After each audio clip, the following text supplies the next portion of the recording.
Camarades combattants pour la liberté, l'indépendance réelle et la souveraineté, je vous salue. C'est avec immense plaisir et un sentiment de reconnaissance envers vous, mes compatriotes, que je prends la parole aujourd'hui, la veille de la fête nationale de notre chère patrie. Avant tout propos, j'aimerais donc remercier le bon Dieu qui a fait en sorte que ce jour soit et pour tous les bienfaits pour notre chère patrie durant toute cette année 2025. Et je continue de prier Dieu qu'il étende sa main sur notre patrie.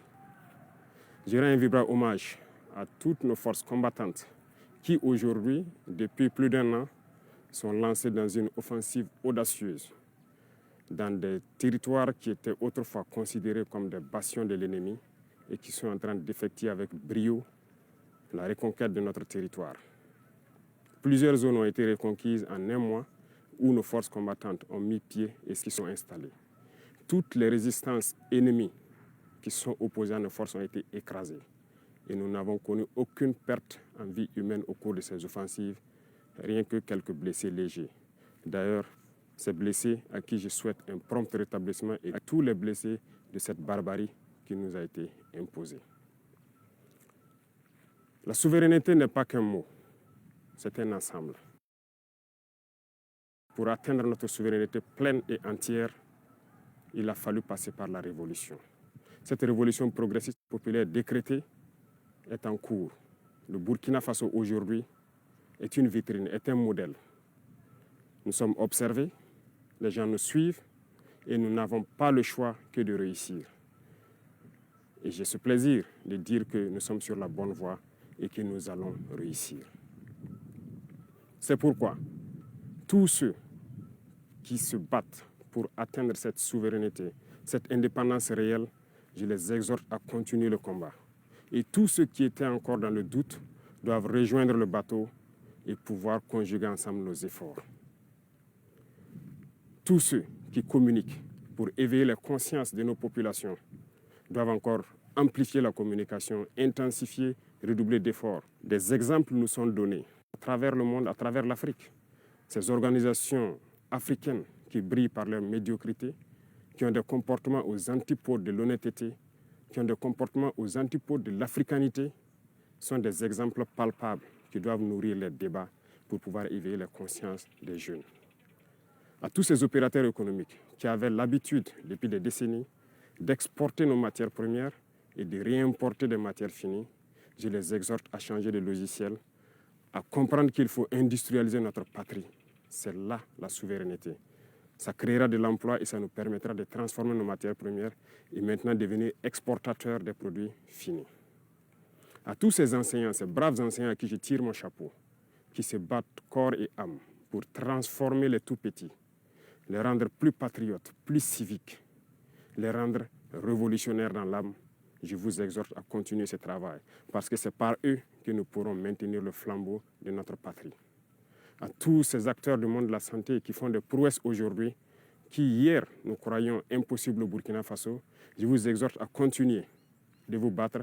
Nous serons de votre côté, nous allons vous appuyer autant que possible en matériel, en logistique, pour que vous continuiez à exprimer votre talent, à faire en sorte que ce qui se fait ailleurs puisse se faire ici.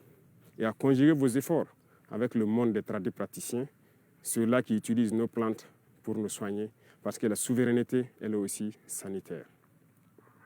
À tous ces acteurs du monde agricole qui ont compris le sens de notre combat, qui accompagnent dans l'offensive agro-pastorale, nous vous rassurons que nous ne ménagerons aucun effort pour que vous puissiez continuer à donner le meilleur de vous-même, pour que cette souveraineté alimentaire que nous souhaitons tant puisse être une réalité et pour toujours. Quiconque parle de souveraineté ne peut pas tendre la main pour continuer à demander à manger. Ça passe obligatoirement par là. Tous ceux qui se battent pour que nous puissions atteindre cette souveraineté sur tous les plans, pour que nous soyons réellement indépendants, je vous encourage à continuer le combat, à intensifier le combat, parce qu'il faut que nous allions vite et bien. Pourquoi je le dis? Il faut que nous allions vite et bien, parce que tout le monde nous regarde. Le monde entier regarde le Burkina, les Africains regardent le Burkina Faso, qui a dessiné un modèle. Et il faut que ce modèle puisse donc inspirer d'autres peuples à rejoindre le combat de la révolution pour que l'Afrique soit libre, digne et prospère. La majorité écrasante des peuples qui nous soutiennent prie pour que nous réussissions.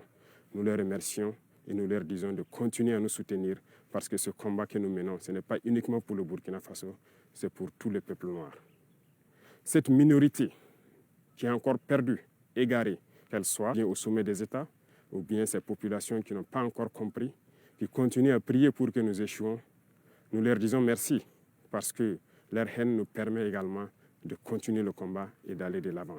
Et j'espère qu'elles comprendront un jour revenir à la raison et pouvoir se débarrasser de ces gènes de l'esclavage qui les tiennent. Le combat contre l'impérialisme, le néocolonialisme et toutes ces manifestations se mènent tous les jours que Dieu fera. Nous ne baisserons pas les bras, nous continuerons sur notre lancée et je pense que toute la jeunesse est aussi invitée à s'exprimer. Nous continuerons à les encourager pour que nous puissions atteindre nos objectifs parce que la souveraineté, l'indépendance, la liberté que nous voulons pour vivre en paix au Burkina Faso, c'est tout cela. Voilà pourquoi je dis que ce n'est pas qu'un simple mot, c'est un ensemble. Aujourd'hui, nous sommes fiers de dire que nous avons fait des progrès, tant sur le domaine industriel, industrie civile que militaire. Nous avons fait des progrès sur le domaine de la santé, nous avons fait des progrès sur le domaine des infrastructures, nous avons fait des progrès sur le domaine de la défense, de la reconquête. Ces criminels qui avaient occupé ces zones de notre patrie, croire que c'était leur sanctuaire, ont été délogés dans plusieurs zones, sont en train de fuir le Burkina Faso. Vous verrez certainement des images de leur fuite, mais nous leur disons qu'à présent, ils n'ont que deux choix. Fuir le Burkina Faso ou mourir, parce que les forces combattantes sont engagées dans cette offensive et ça va continuer. Nous allons poursuivre jusqu'aux limites de nos frontières et sécuriser le Burkina Faso pour que le Burkina Faso vive en paix, se développe, soit prospère, soit un modèle qui inspire les autres nations. Je vous souhaite une très bonne fête d'indépendance dans la sobriété, bien sûr, que ce soit une occasion de réflexion, de pouvoir discuter, d'échanger, de communier pour réfléchir à l'avenir de notre chère patrie et pour que le Burkina Faso soit un modèle. Je répète, le Burkina Faso doit être un modèle pour inspirer d'autres peuples. Vive le Burkina Faso, vive le pays des hommes intègres. Très bonne fête nationale à tout le monde. Je vous remercie. La patrie ou la mort, nous vaincrons.